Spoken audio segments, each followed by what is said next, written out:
So we want to do what's natural, and living on Sapelo, you can do what's natural. Yeah. Cornelia Bailey is one of 45 full-time residents on Georgia's Sapelo Island, a barrier island nestled just above St. Simons. The people are part of the Hog Hammock Gullah Geechee community. They are descendants of slaves who worked on the island's plantation.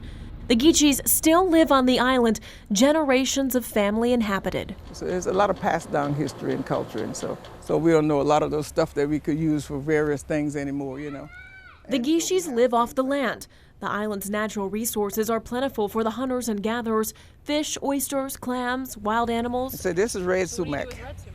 You can make a great, like a lemonade out of it. And many plants. These are edible. These are sea oxide days that you can actually eat. They're quite salty. The Hog Hammock community has 2 churches, 1 restaurant, Lula's Kitchen, open sometimes, and a small store. Some of the Geechee descendants live and work on the mainland now. Children take the ferry to school every morning, and many who live on the island keep a car on the mainland at the dock.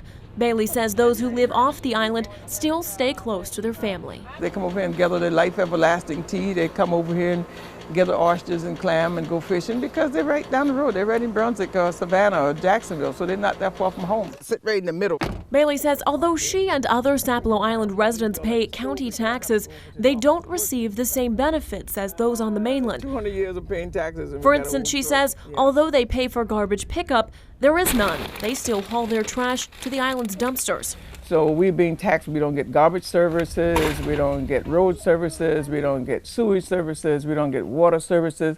We get any of the services that most places, if you live there, the county is responsible for some of those services, and we don't get any of those services. Of eating cultural foods. She and many of the residents say they experienced a hike in taxes over the past year. I mean, if your taxes gone from $200 last year to over $2,000 to $3,000 this year, that's a big jump. So much that many feel their way of life is being threatened. We're going to preserve and keep Hog Hammock at all costs. Much of the island way has already been lost. There were originally 5 communities, now just 1, and only 45 full-time residents remain. But outsiders, as Bailey calls them, are discovering the island. Some have purchased land and built homes. Bailey is afraid if the Geechees can't afford the new taxes, they'll be forced out, creating more land available for purchase. These places are precious to us, and we don't want to lose it.